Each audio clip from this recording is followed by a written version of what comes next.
হরিদাসের জীবনে ভার বহন করেছে। হরিদাস যখন বিদায় নিয়ে চলে যান, মহাপ্রভুর কোলে মাথা রেখে আমার গৌরীর শ্রীবদন খানে নয়নে দর্শন করিতে করিতে শেষ নিঃশ্বাস ত্যাগ করেছিলেন। হরিদাস যখন বিদায় নিয়ে চলে যান, আমার গৌরীর বক্ষ আজরটা বড় বিদীর্ণ হয়েছিল, ভেঙে গিয়েছিল। কেন? মহাপ্রভু ভেবেছিলেন আমার একজন কৃষ্ণ বলা সুখ পাখি চিরকাল জনমের মতো আমার সঙ্গ ছেড়ে বিদায় নিয়ে চলে গেল। যে ভক্তির বদনে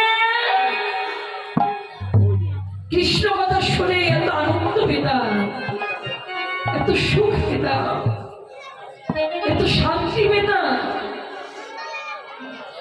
সেই আমার কৃষ্ণ বলার সুখ পাখি চিরকাল জনমের মতো আমার সঙ্গ ছেড়ে বিদায় দিল। হরিদাসের দেহ খানা বুকে জড়ায় নিয়ে গৌরী কেঁদে কেঁদে বলেছিল, ও ভক্তরে বলবারে কেবা শোনাবে রে আমার ওই বধূ মাখা কৃষ্ণের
দেহখানা বহন করে সমুদ্র কোলে নিয়ে হরিদাসের জীবনের শেষ কার্য নিজ হস্তে সম্পাদন করেছিলেন।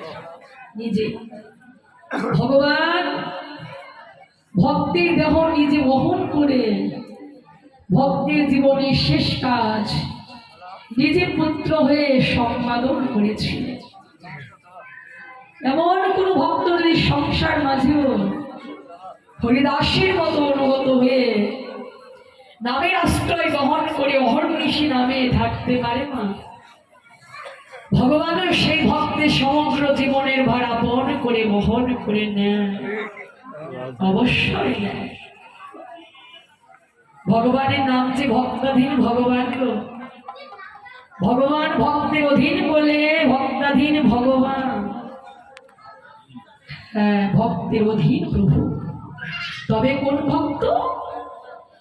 যারা তার অনুগত অনুরাগী, যারা সদাচারী, যারা নিষ্কিঞ্চন সংসার মাঝে।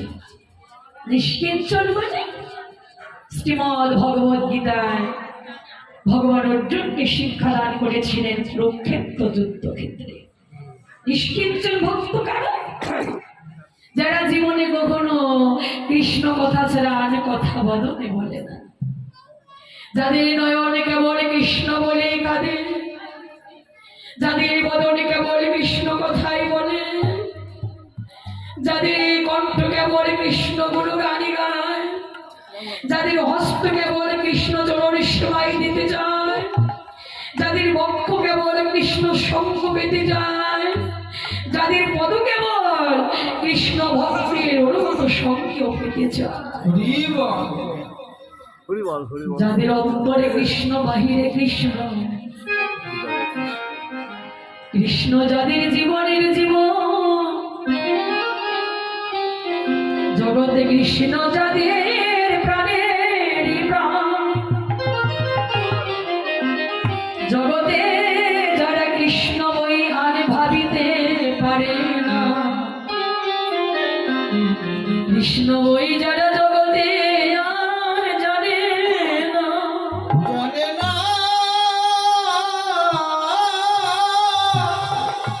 হ্যাঁ, ভগবান তারই জননে তরে অধীন হয়ে যায়। এমনকি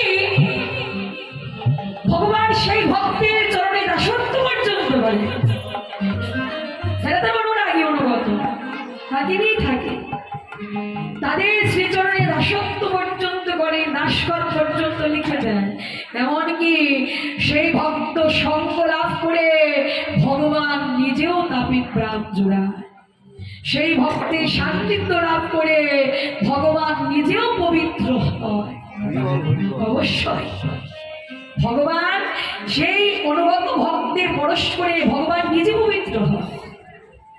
যেমন হয়েছিল সনাতন গোস্বামীকে পরশ করে, বাস্তব প্রমাণ মহাপ্রভু হয়েছিল।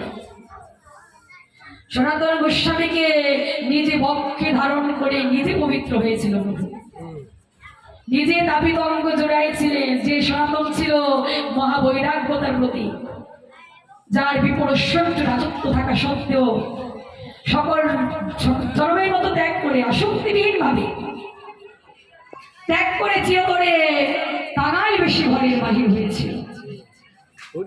কাঙাল বেশ ধারণ করে কেবল নাম নিয়ে ঘরের বাহির হয়েছিল যে সনাতন।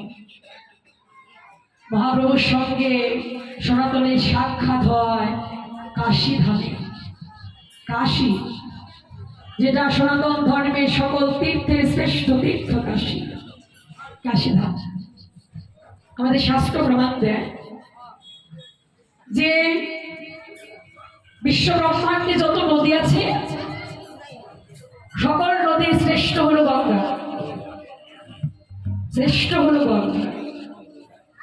এই বিশ্ব ব্রহ্মাণ্ডে আমার প্রভুর যত ভক্ত আছে সকল ভক্তের শ্রেষ্ঠতম ভক্ত হলো মহাদেব, মহেশ্বর।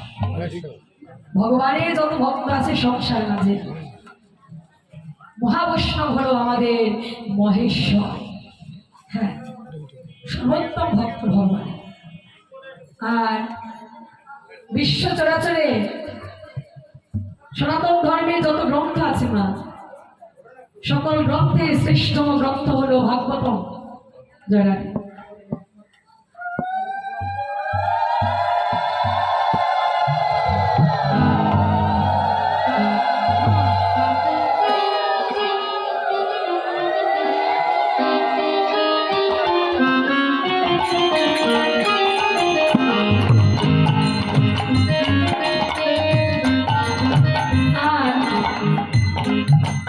যত তীর্থ আছে সকল তীর্থের শ্রেষ্ঠ হলো কাশীধাম।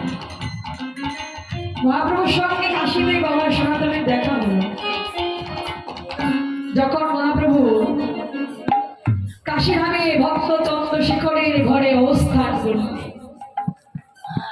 প্রত্যেকবার মহাপ্রভু কাশীতে যেত তীর্থ ভ্রমণ করতে, প্রতিবার কাশীতে যেতে। এটা গৌরাঙ্গের মধ্যলীলার কথা। শ্রী চৈতন্য চরিতামৃত গ্রন্থকার গৌরাঙ্গের জীবন প্রণালীকে 3টি অধ্যায়ে ভাগ করলেন, যেটা